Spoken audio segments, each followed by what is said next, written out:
and konnichiwa. I'm Tomoko, your Japanese food ambassador. Today we learn about sake and then sake pairing.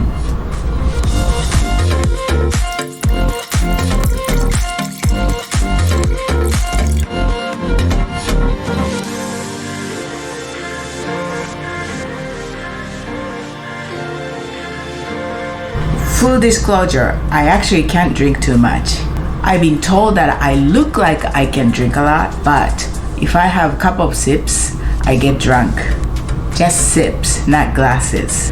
But luckily, I have a good friend who knows about sake and then can drink, joining me today to explain a lot about sake and then pairing. Sachiko Miyagi. I met Sachiko-san a while ago at a sake event. Since then, I've been attending many of her lectures and events, and I even worked together on some. She is currently the portfolio manager at Tippsy.com, an online sake shop with one of the largest collections. Welcome to my channel, Sachiko-san. Teach us about sake. What exactly is sake?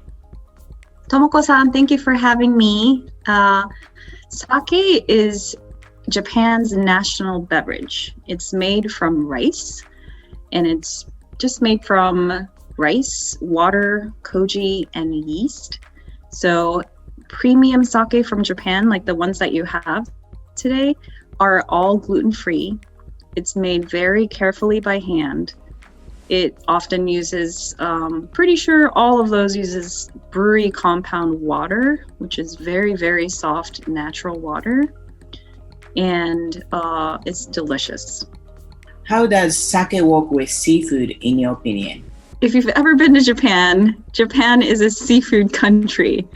So with Japan, sake being the national beverage of Japan, there's no way it wouldn't go with seafood.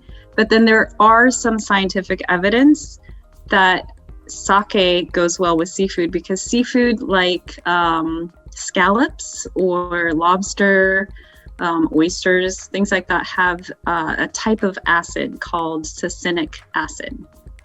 And sake has a really high amount of succinic acid, sometimes about like 4 times as much as wine. So likes goes with likes. So something high in succinic acid, which is seafood, will go well with sake. It's also, there's a lot of different theories that you can preach in a way about pairing with sake. So because rice is the main ingredient for sake, anything that goes with rice is going to go with sake. So rice, if you think about it, goes with anything, not just seafood. It goes well with meats and sauces, and there's such a variety, right? And so you can think about it that way. If it goes well with rice, it's going to go well with sake for sure. There's another avenue that you can take with like explaining how sake pairs well with everything. The base for it is called Koji. It's a rice koji, which you obviously know really well. It's also the base for soy sauce and miso. So anything that goes well with, like anything with soy sauce-ish flavors is going to go with sake very naturally. So you can even take that further and say, like, you look around the globe and think about what might go well with soy sauce, like, or taste similar like soy sauce. And I think balsamic vinegar and soy sauce have a lot of similarities in the flavor profile. So then try it with something that have, that kind of like acidity like soy sauce, and kind of layers of that. It's kind of like this aged flavor.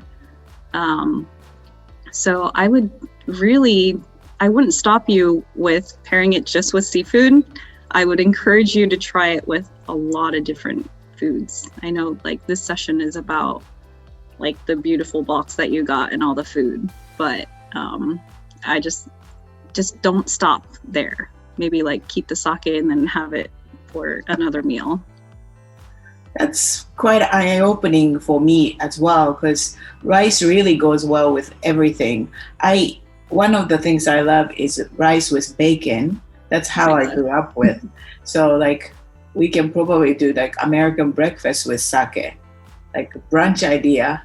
So Yes. Yeah. And also, like, you know, in Japan, like the soy sauce and the butter combination, like jagabata and like potatoes and like mushroom. so, oh my God. So butter also goes with it. And there's another theory that you can talk about in the future, maybe, that cheese and butter, which is dairy, has it's fermented just like sake, and it has lactic acid. So sake is a beverage that has lactic acid, and so it also goes well with like cheese and, you know, butter and like melted cheese on pizza. I can go on and on. There's you know, there's also microorganisms that are used for sake that is also used for bread. So any pastries and like bread, crackers, any of those is going to go well, but we'll just stop there because we don't have time for everything. Today I received 5 bottles. I don't know if you're familiar with any of these, but could you explain like some of the bottles that you're familiar with, and Yes. How each bottle like we can pair at home? Sure. Yeah, I've definitely had a lot of those. And I know them really well. There's one that I haven't tried though. There's that blue bottle. Yeah, so I better try that one. It's an interesting one because I see that it's a junmai category, which typically is like more what I like to call like the old man sake type, which is more like enjoyed room temperature. You know, there's usually like this huge magnum size bottle in the cupboard at my aunt's house, and we would just sit on the floor and drink it kind of thing, which is the junmai type. But that one, I can judge from the bottle too, how like blue and see-through, and it makes you think of like the summer swimming pool. So I think that one is for the summer to enjoy chilled. And you can make these assumptions from the design of the bottle too. You know, they try to evoke the feeling of having that bottle with a bottle design, like having that sake with a bottle design. So don't be shy to like make assumptions from how it looks like. Go ahead and judge the sake by the label. Like judging a book by its label, is that so I encourage you to do that because there's a lot of thought that goes into the design of it. So I would do that with that one. There's a key word that I want people to maybe take home from this session, which is ginjo. It's spelled Ginjo. So if you look in the back of those bottles, you should find that word on some of the bottles and not all of them. So if it has that word, you can make an assumption that it is meant to be enjoyed chilled. And it's a little bit delicate. What they do with those is they polish the rice, meaning like they carve out the outside kernel of each grain of rice before they start making the sake. So it's a really arduous process. You have to be really well skilled to make these ginjo type sake, and it gives it like a fruity floral aroma to it. It's really nice to enjoy in something like a wine glass. And when you heat it up, it kind of breaks the balance of that nice fruity floral bouquet that is carefully made. So they're not typically made to warm up or to have room temperature. There's always exceptions to the rule, but if it has the word ginjo on it, I would recommend that you try it chilled first. And at the same time, after you try it chilled, you feel like you want to bring out the sweetness a little bit to pair with whatever you're having. Like maybe you're having a little bit a richer dish and you want the sweetness to come out, then try warming it up gently, because warming it up is going to bring out the sweetness and it's also going to tone down the acidity. So if it's too bright and kind of citrusy, or you want to kind of lessen the shock on your tongue, then I would recommend warming it up. And then how about like glasses? Like today I'm using wine glasses, but it feels like sake is like there are lots of like Japanese cuisine. There are lots of rules. Like, and then like you feel like, oh, I have to do this way, this way, this way. But what do you recommend like using drinking sake? I say just drink it. But I mean, and it's everybody has drinking vessels. Before you know it, you have different types of, like, maybe you have a beer mug and a water cup and a wine glass, and maybe you even have a soy dish, and you could even try sake in something super flat like that, or a box, or any size, shape gives you a different experience. That's the really cool thing. And sake, from the making process, is a very sensual beverage. So it uses all of your 5 senses, like temperature and aroma, and you're just touching things and feeling things. And for me, it's also like a very emotional beverage.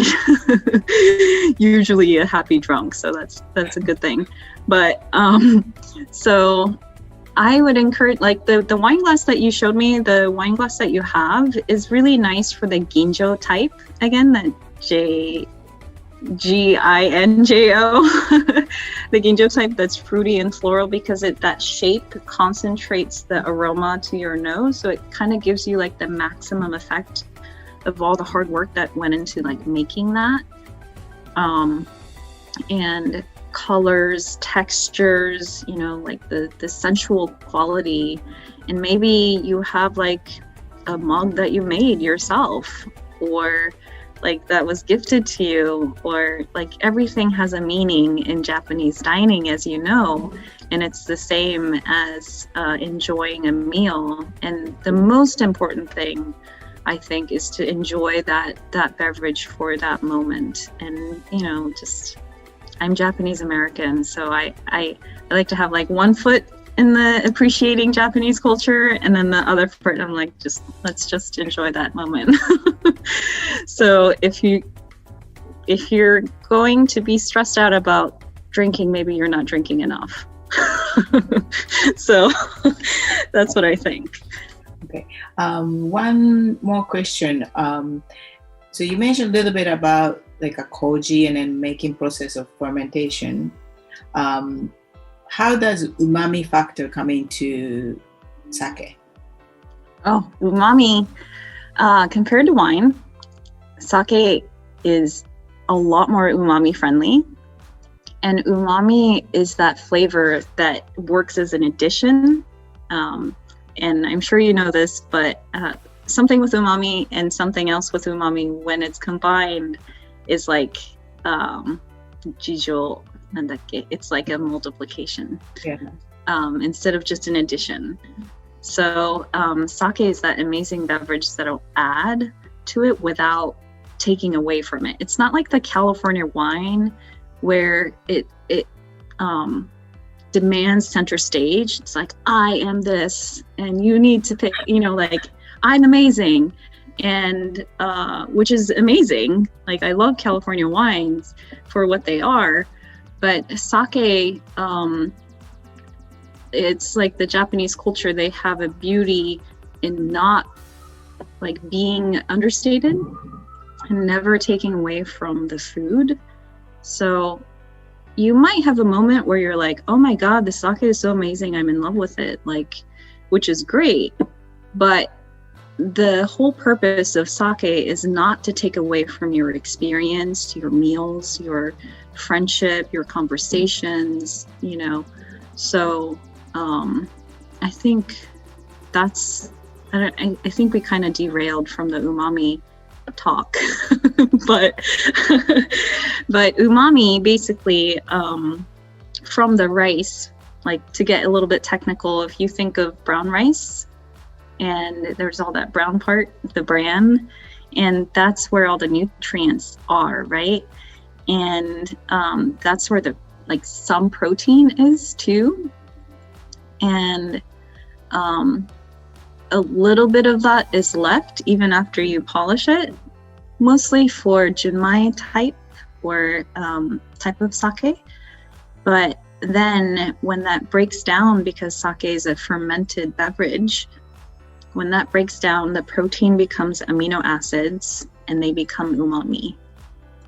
It's a carefully kind of orchestrated or like controlled process when they make sake, but it is true, sake with umami goes really well. I mean, Japanese people are like the inventor of the word umami, right? And it's also in miso and soy sauce and seaweed and all the stuff that you're expert in. So yes, sake is kind of a go-to for umami. And what I think about is like the juicy burger, in that I don't know if I'm saying this right, but is it ju?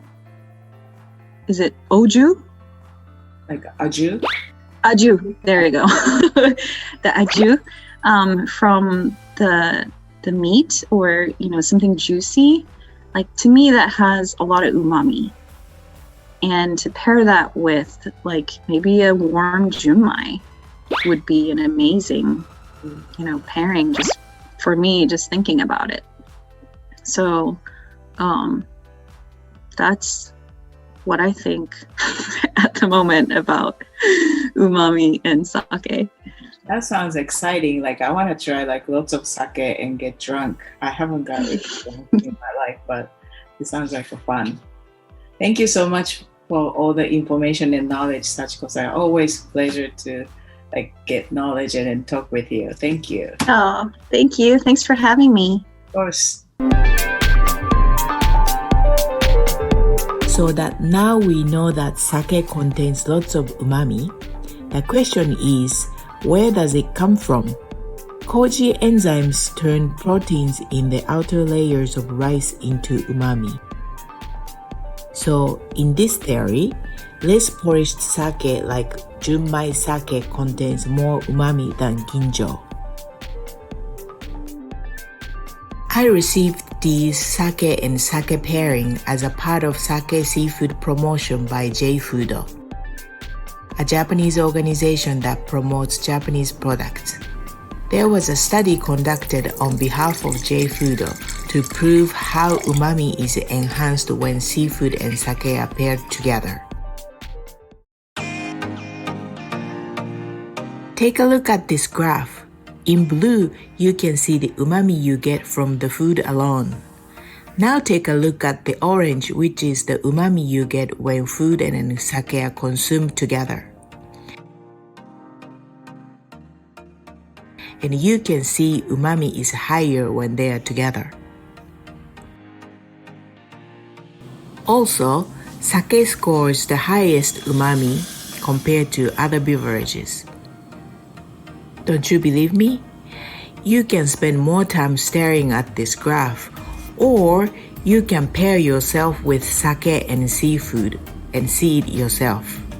So, where is the best place to buy sake? If you are not familiar with sake, it's kind of overwhelming when you randomly go to Japanese grocery store and then see wall-to-wall sake, and then I wouldn't recommend random sake at your local grocery store. Who knows how long it has been sitting there?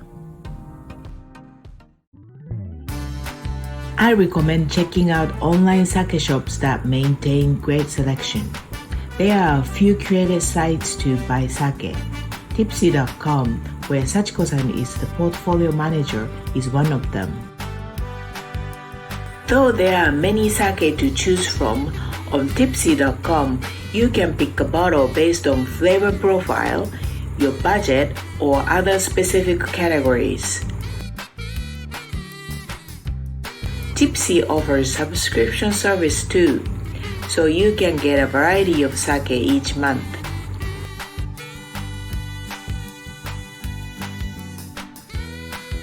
This way, you can cultivate your own taste for sake.